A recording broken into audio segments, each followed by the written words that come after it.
to talking about what is in that document. So what you're going to see on the screen is the concept note document that has come from MSU, and you're going to see it now. And between now and there's, all right, who's that now? Please, colleagues, let's just mute, just double check if you're muted. Yeah, because we are hearing other transactions going on in the background. So just make sure you're muted. Okay, thank you. So I want us to talk about that, and I want to then send this as a presentation for today so that we just put more urgency in the development of a concept note. And I'm also looking forward to those who've got themes in strategy, HR, to be working with any of you who have those interests at mind. So this is the concept note, and I'm going to talk about it in view of what is there, but also in view of experience that I have in working as an academic. You will notice that the first thing that is crucial is the title. And they mention here the title. The title is really the angle that sells your ideas to everybody. And when I say everybody, we are talking about those four facets of community we spoke about: the academics, the practitioners, the policymakers, and also the community. The title must not be ambiguous. It must be clear, and it must also speak to the issues that are related to the particular problem. And so what we could do is to explore what we mean by ambiguity in titles. By now, by the time you're starting to talk about refinement of title, you will remember when we were in Harare, we spoke at length about try to avoid as many variables that there are. So let's say you are using a model which has the words critical success factors, and the critical success factors are 8 of them. And you can't write all 8 of those factors, but there could be a way of grouping those success factors into a word or two. So in this case, this is where the word CSF comes in, critical success factors, as determinants for A, B, C, and D. When you conceptualize your title, always remember, as has been put there in bold, the issue of the research problem and the place of the study. Now, it's not always mandatory, but it's something that I notice a lot of people talk about a lot, to say, we need to know where is the research going to be conducted.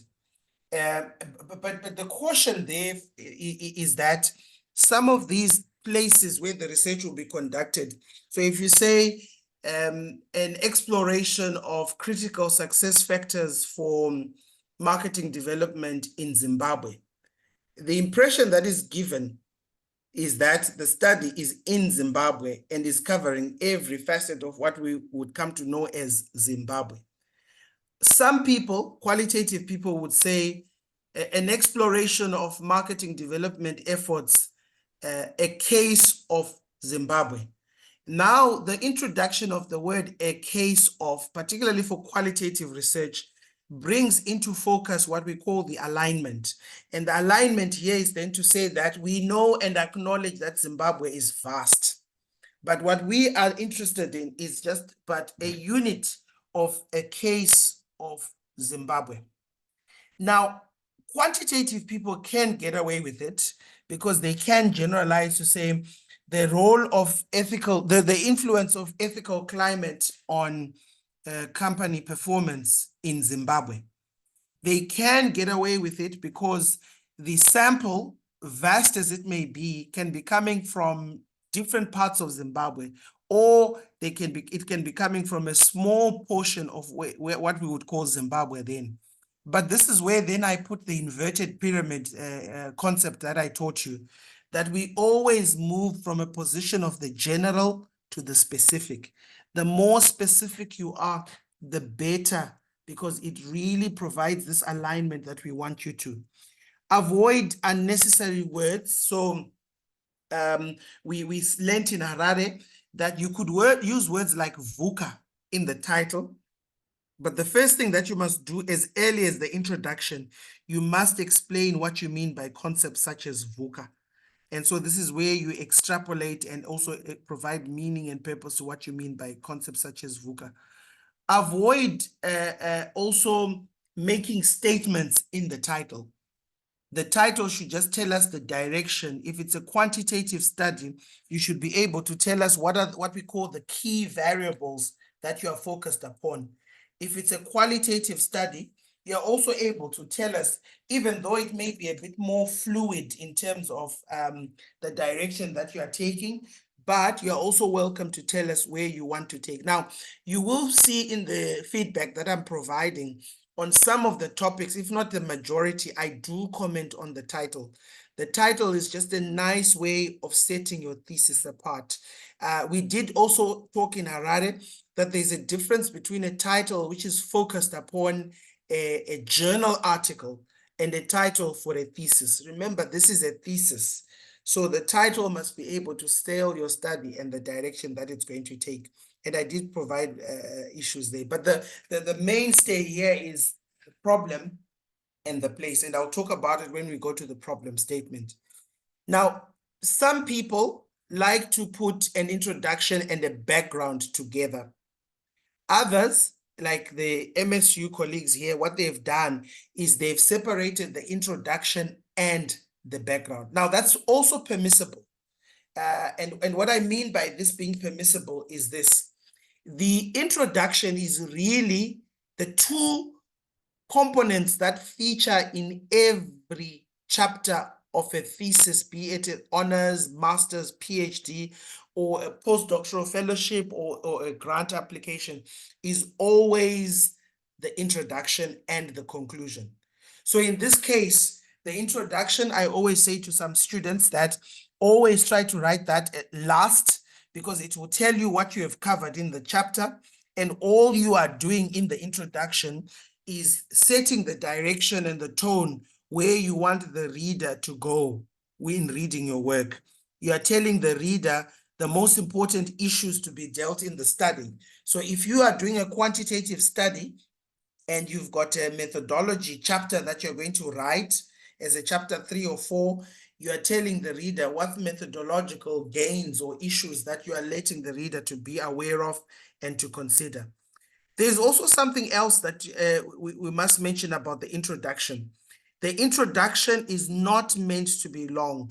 I said last week at Mercedes-Benz, there's a student of mine who I'm supervising, who's a very senior colleague at Mercedes-Benz. And we were now looking at the draft of their work before it goes for marking. And they were really telling me, we were going through the comments of the different people who had commented. And one of the things they were complaining about is the excessive length of the introduction. So try and put your introduction to be at least a paragraph in just telling us what are the main issues that are found. In this case, in the concept note, write the concept note first and write the introduction last by telling us what are the issues that will be covered in the introduction, in the entire concept note. However, what is different though is this next section, which we will call the background of the study. The background of the study.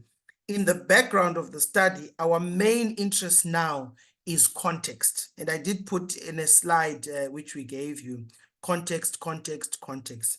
We must find a way of making sure that we talk about the context of the study. And the context of the study can be three things. The first one is the context in terms of the geographical location of the study. In this case, all of your studies are located in a Zimbabwean context. Tell us a little bit about what is it about Zimbabwe that makes this particular study of interest. So you might need to, with caution, quote even newspaper sources where literature is not there. I know some colleagues will find articles in the Herald, the Fingers, and all of that. With caution, try and look for dissertations that are there that cover the topic that you are interested in. But most importantly, try and make sure that whatever it is that you are doing, it's backed up by sources. I know you are a Zimbabwean, and I know it will be easy for you to say things like, you know what, I know these things because I'm a Zimbabwean.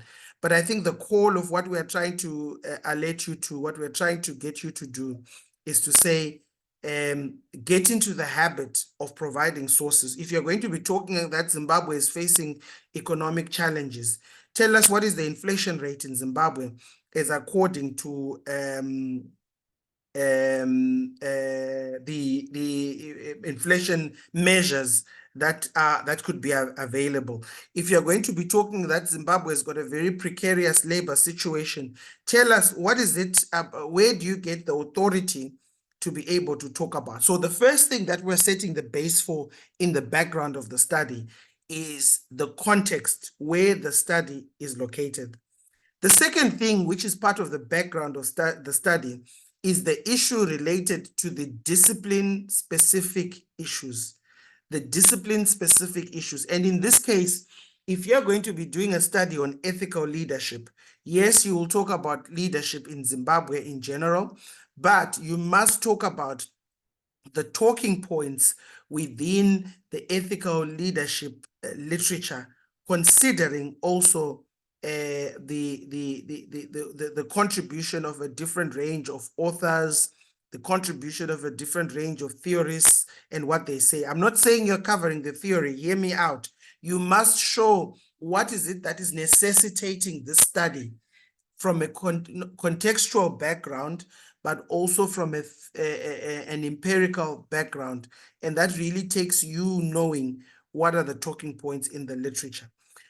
Often what we then observe in this particular section, we then observe the research taking a certain direction. And by reading through this direction that is being discussed in this section, we can actually start to see patterns emerging of where the potential gaps in the literature are and where this particular research is going. And that's nice because that simply shows you that you are letting the literature, you are letting the context to be able to dictate to us the direction of where this particular project is going. For me, this is something that even comes across or should come across in when we're writing journal articles. We should be able to also see the flow of where the research is going, where the research is coming from, and how it really links to the work that you're going to cover. They said here, in other words, the background of the study should highlight the gap that makes the reader feel the urgency of the problem. You must be speaking to issues that are contextually relevant and issues that have the support and the interest really of the communities that we represent in terms of the academic community, the policy makers, the practitioners, and so forth. Because the important thing is then to show how your work dovetails into solving a particular problem, which I believe we should be emphasizing as crucial and important. Now, the next heading is the statement of the problem, often called the problem statement. Okay. What are some of the mistakes people make here? People talk about the problem, or they put the heading problem statement, but we then discover that the problem is not coming out. So there must be some form of a direction which is leading towards a problem. And the problem really is a point where you now start to identify a need that needs to be filled by the research that you're doing. Inverted principle, pyramid principle, be specific about the specific problem. Remember, the many problems would actually conflate and confuse the reader even more as to what needs to be covered. So what I often suggest to students here is that sit down and actually ask yourself, I'm looking at an issue of ethical leadership. What necessitates this issue? That is the background of the study. What exactly is the problem that the study is going to occupy? That is then covering issues of the specific problem statement. And the problem statement for me is really also enshrined within these the things that you see in bold there. The priorities, also often known as imperatives, the regional imperatives and the global imperatives. So let's start with global imperatives. We know a number of these, but I think the most common global imperative that we come to know are the Sustainable Development Goals, the SDGs. And so it would count for you to read on a little bit on that literature to be able to look at which SDG the research is filling out. Now, please note, do not confuse the problem statement or the statement of the problem with the significance of the study. Locate which problem your research seeks to fill out by looking at the specific problem area within that research. So we've got a student who is looking at the promotion of decent work within the fisheries industry in South Africa. And so the student could easily locate SDG number 8, sustainable decent work, economic growth. And now within that decent work and economic growth, he is then looking at how small-scale farmers in the fisheries sector are navigating through challenges related to labor and how it is impacting the turnaround, which is the work that they are doing. So in this case, they've not told us what the SDG is with specificity, but they've just simply told us that my research is located within this SDG, but importantly, I'm narrowing on the issues that are faced with small-scale farmers and how they relate with issues to the issues of the fisheries sector. Then we can also talk about regional imperatives. I think the most common one we have is the African Union Agenda 2063. We can talk about the SADC imperatives. We can talk about imperatives related to, we're talking about the African Continental Free Trade Agreement, the AfTAC. We can also talk about imperatives that are related to issues related to regional blocks, ECOWAS, and so forth. You could also look at national imperatives. I think the idea in Zimbabwe has been to focus on the Industry 5.0, which has also worked, by the way, because it's a really unique piece of document, at least to me, that is speaking to the issues related to how to make Zimbabwe competitive. But really, I'm not asking you to tell me which imperative your research fills out, but I'm asking you to unmask the problem of your research by looking at it from the lens of the imperatives that you want. Then we come to these three, which are really open-ended, at least to me. We want you to stipulate the objectives of the study. We did talk to you during the Harare intervention that objectives can be split into two. The primary objective, otherwise known as the main objective. You can also take the route of splitting it into the secondary objectives. So if you've got a scale that measures ethical leadership, and you are looking at the role of ethical leadership on financial performance, the primary objective is to investigate the role of ethical leadership on on business performance. However, if ethical leadership as it is can be split into 4 sub-facets, facet A, B, C, D, you will then have to split those 4 into the secondary objectives. And let's say facet A is called morality as part of ethical leadership, to investigate the role of morality on business performance. If business performance was split into 2 facets, ideally the literature is now recognizing that to split it as financial performance and non-financial performance. In the secondary objectives, that's where you get the opportunity to then show the role of sub-facets on that main construct that you're measuring. Then we can also have a research question. The folly here, as we discussed in Harare, was that some people do not frame a question.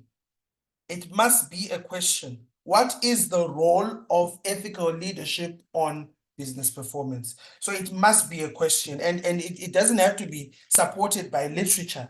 It must just be a question that the reader can pick and put as part of the documents that they are working on.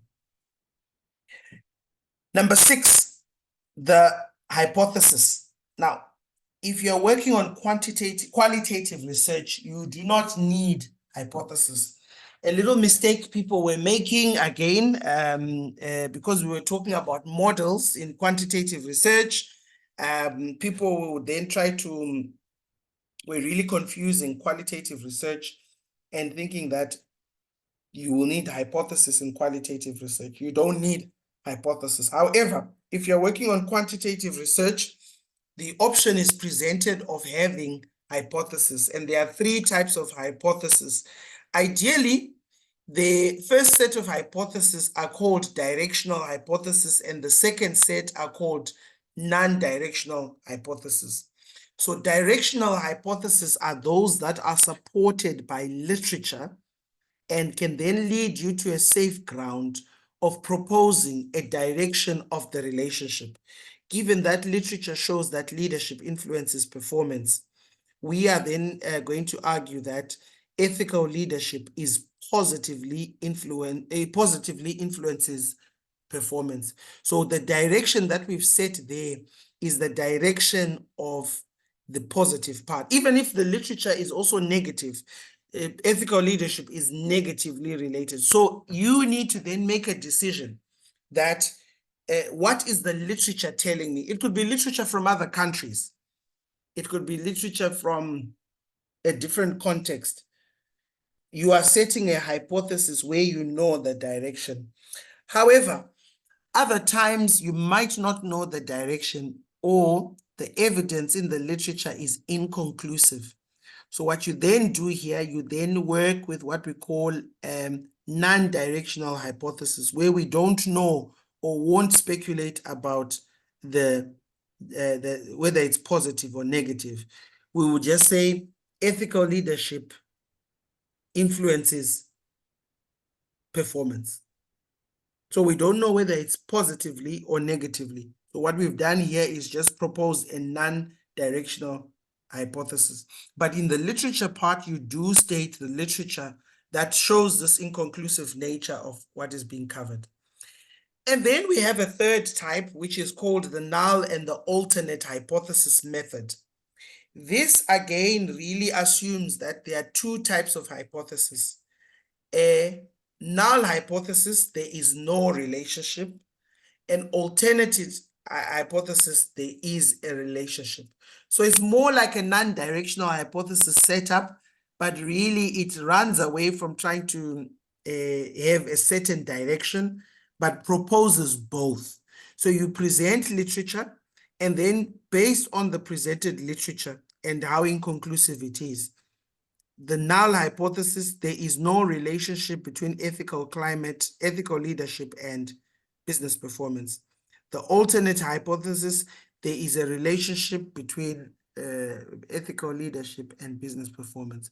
So what we've done then at that stage is then set a hypothesis which is based on either 2 of the alternatives. So when the analysis is done, you will then have to tell the reader, did you accept the null hypothesis or did you reject the alternate hypothesis? And in any case, this allows you a platform to be able to then have a direction in terms of what you want to achieve. Then we can then talk about the significance of the study. If you remember in Harare, I said this is the section we call the so what section. So why are you investigating this particular study? And don't be too general here. Be specific to the issues that you are really covering in the study that you're working on.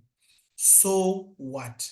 State with clarity, significance, with confidence of the practical implications of the work that you are doing, the significance of the work that you're doing for theory, the significance of the work that you're doing for community and policy. And the more you are able to actually pinpoint, so if it's a study on decent work, and we notice that there are current challenges in the labor market arena, and this study on decent work will help solve these problems, then specify and get into the habit, like with every of these sections, to be referencing the sections and showing where the contribution will lie. And I've spoken a bit about this in Harare when we spoke. And then we come to the section which we would call the literature review. And I want to then put it together with section 8, 9, 10, and 11. I said to you, the literature review, basically put simply, are 3 types of literature: conceptual literature, theoretical literature, and the empirical literature. Those 3 facets cover the crucial elements that are expected in a literature chapter. The first of those is the conceptual literature. Cover the key concepts to the study that you're covering. Key concepts are putting into definition, what do you mean by concepts? The key concepts are putting into clarity the distinction or the workable definition of the concepts that you are exploring, because multiple definitions do exist to a phenomenon. So the literature review under the conceptual literature allows you then to say, acknowledge all the other definitions that exist. However, for the purpose of this study, this definition is being used. So if you're working with concepts like strategic planning, there are many ways in which strategic planning can be defined. Ansoff calls it an annual ritual. Henry Mintzberg introduces the learning school of thought. You name all these different people. You acknowledge all the different definitions that exist and the working one that you want to work with. In the theoretical literature, for every concept that you have in your study, you need to identify some form of a literature that accompanies that particular concept. So for me, this issue is related to understanding concepts related to theories that are, or frameworks that are related to what we call the traditional theories. There's also what they call contemporary theories, modern day understandings of phenomena. There's no harm. Try to have at least a theory for each of the key concepts that you're covering. However, someone might have one theory which is overarching. For instance, the dynamic capabilities view of the firm is overarching. The resource-based view of the firm is overarching, but you must show, and not just say, oh, it's overarching. You must show how exactly is it overarching and fitting this particular issues that we're dealing with. I also want to talk about the final one, which is the empirical literature. The empirical literature is based upon a body of evidence. These are all those articles that we're sending you. What research have others done in the field that we are going to incorporate in your particular study? And how does that research inform the work that you are covering? And for me personally, it's the rule of thumb with the empirical literature. Make sure that you are using recent literature sources. There's nothing that takes an examiner away. I did talk to you about an examiner report. When an examiner notices you're using old literature sources. So try and make sure that you are engaging with recent and current literature, because you don't want to meet an examiner who will then tell you during your defense or when they're examining your work that your work does not cover anything recent or anything related to current happenings in the field.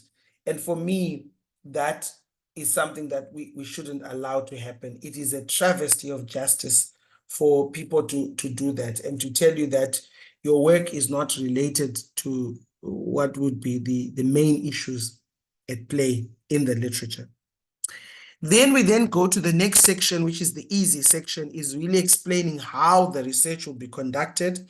And this section is called the methods and procedures. Some call it data collection, some call it research design and methodology. However you choose to see it, we want to know your philosophical issues. And remember, we said the philosophical issues are three. Not philosophical, the issues are philosophical. What philosophy do you incline yourself to and why? If you're quantitative, you're using positivism. If you are qualitative, you're using interpretivism. If you're using a mixed method study, you're using pragmatism. I did warn, it doesn't have to be a mixed method. So be careful. Don't just choose mixed method because it's mixed method. And then you can cover issues related to your approach, qual, quants, mixed method.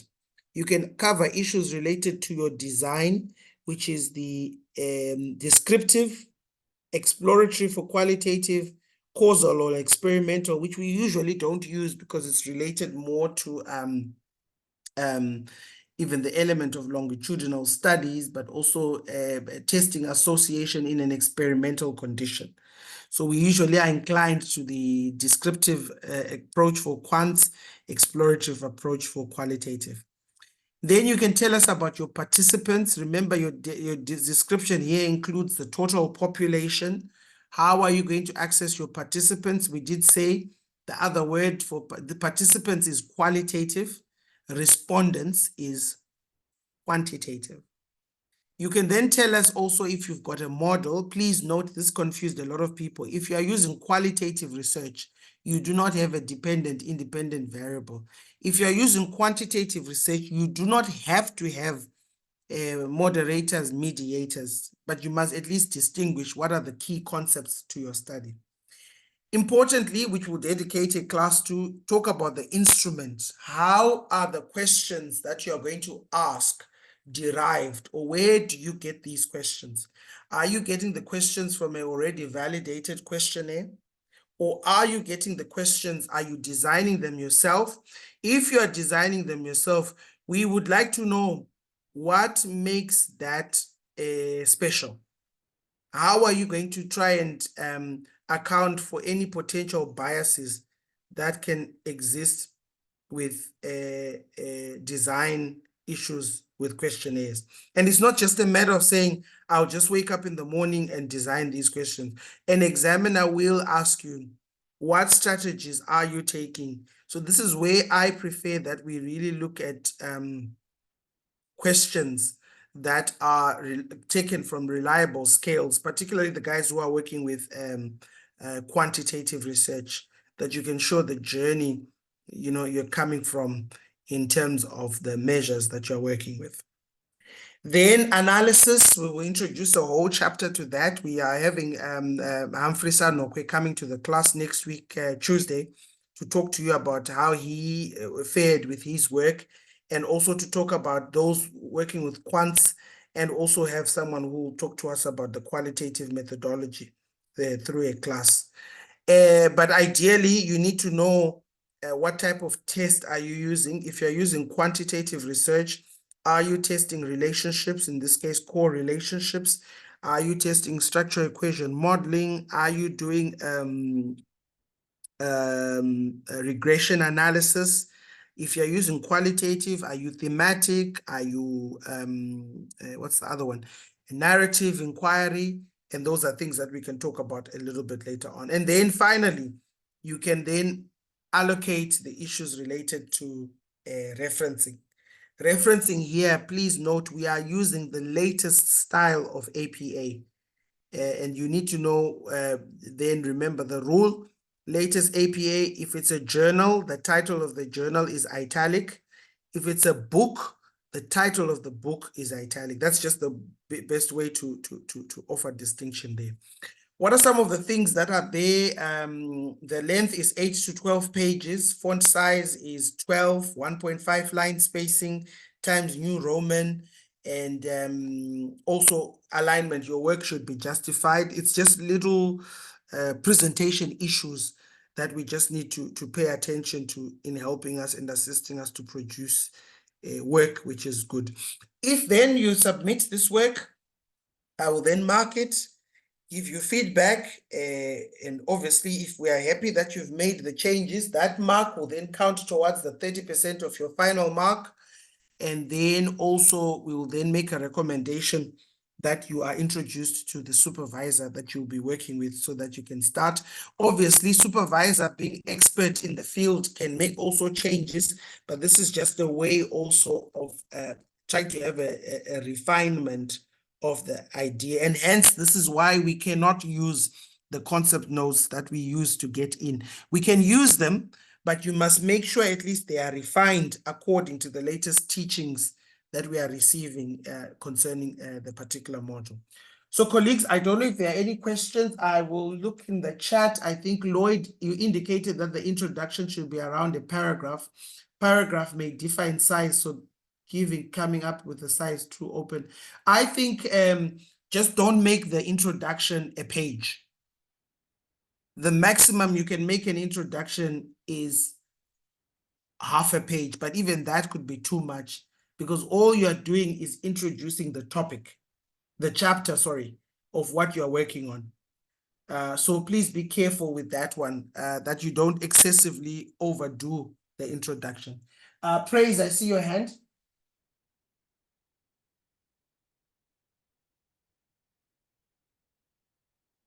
Go ahead, Praise.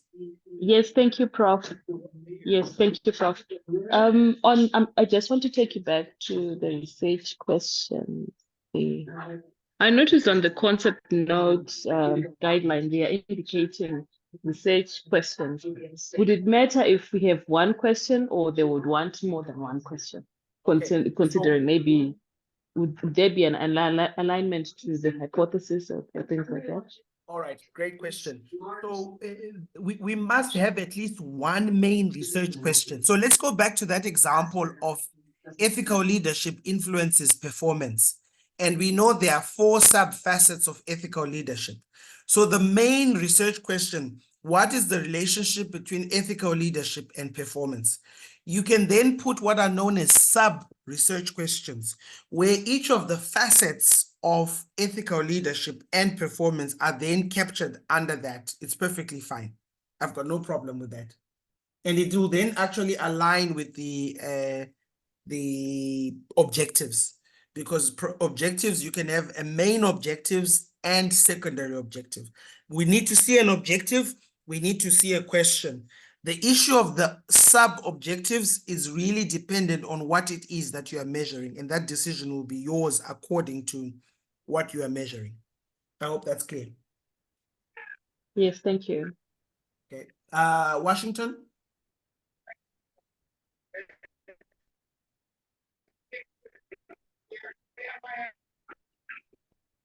Washington, please go ahead.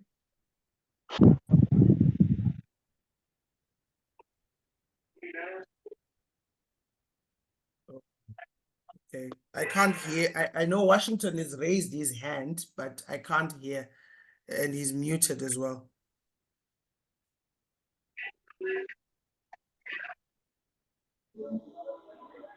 Yes, Prof. Right. I wanted to check. Is this Washington? Oh yeah. Okay, go ahead. Yes. In line with our empirical literature, how Yes. do you maintain like it's supposed to be recent, like, right? And I'm also considering the figure that you start now, and by the time we finish, it's maybe 3 years from now. How do you ensure that you keep up to standards in terms of maintaining its recent along the way? Okay, so good question again. The work of research is iterative, which means that it is a work that is ongoing. So right now, the work that you will sell in the concept note, the work that you sell in the proposal, in the literature chapters, will require you to constantly be updating that work I will not judge you by the time your proposal is presented if you're still talking about work from 2022. But by the time you finish, for some, it might be a year, 2 years from now, 3 years from now, I don't know.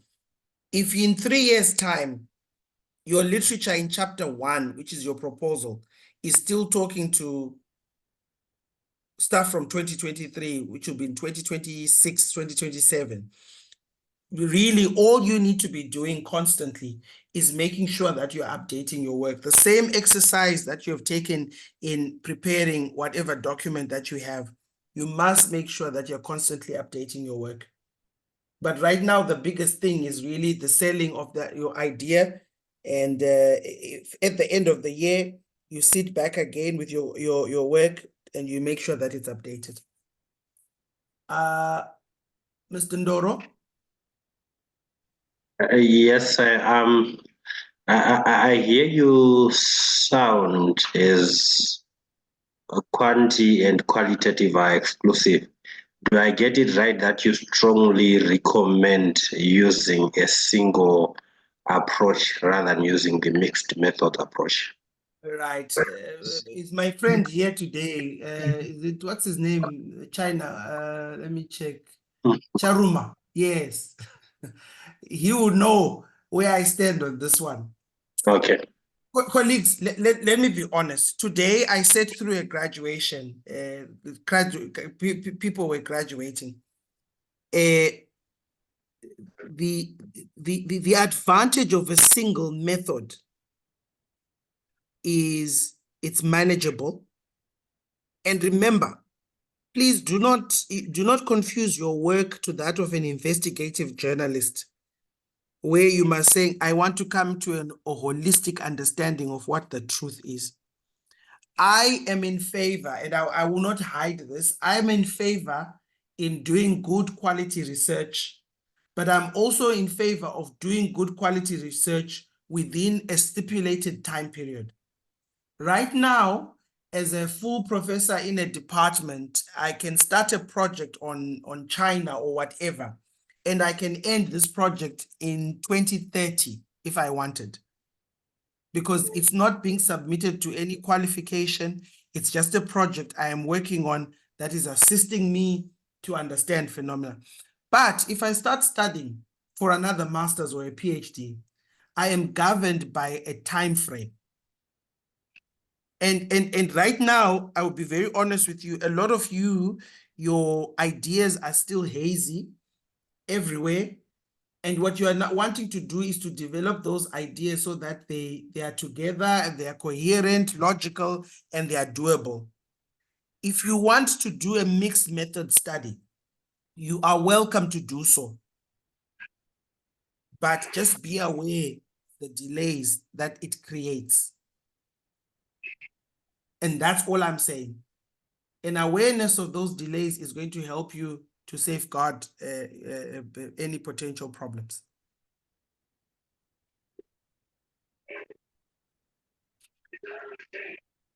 All right.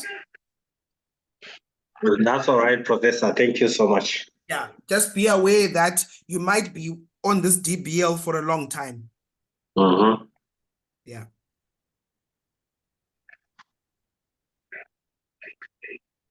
Okay, any other questions?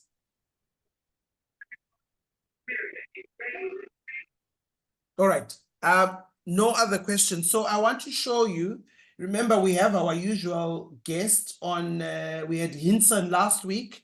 This coming week, for those who are doing entrepreneurship related topics, we're having Professor Natanya Meyer. I'll just put across her CV there. Her specialities are there. Particularly of interest, she's the South African chairholder on entrepreneurship. So she's going to be talking also around themes. You know, when we invite these people, colleagues, can I request that we interrogate them on issues that are troubling us, particularly in the topics and domains? Like, for instance, let me go to Hinson. Hinson had a slide number 9, where he was showing us topics in marketing that need attention. I would urge colleagues, whenever we have colleagues, especially those who are doing stuff on entrepreneurship, please use that opportunity to be able to ask questions that we could actually develop and assist you in the work that you are doing. I'm not saying you are not doing it, but I just would love to get more value for money, especially if we are going to take these colleagues away from their busy schedules. So a poster will go out with Natanya's profile, also her publications and stuff that she's done.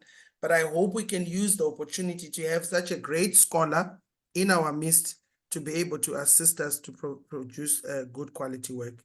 Any questions, comments that you might have?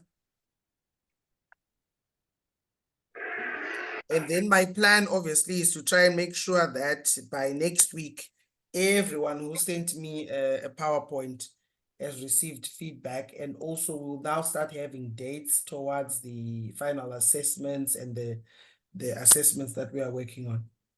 But at least we now know what is expected, and we can talk about that later on. All right. I don't, oh, Lloyd, yeah? Prof. Yeah. I wanted to ask you, when are we supposed to start the concept note Yeah. for? Just give me time, Lloyd. Give me time. I will send a document. I'm prioritizing the issue of the concept note and the issue of this assessments, because those need to be completed before the exams. So I will send a document between now and Thursday with deadlines. I want to first confirm when is the June exam, so that we allow for even a bit of time. Just give me time to first confirm with the MSU tomorrow. Thank you, Prof. All right. All right. So colleagues, I will send the recordings from last week and also this one, and I will see you on Thursday. Please note our link does not change. So it's the same link for the entire period, same password. Yeah, so don't, yeah, the link does not change. Take care and enjoy the evening. Okay, thank you, Prof. Thank you, Prof. Thank you, Prof. Good night.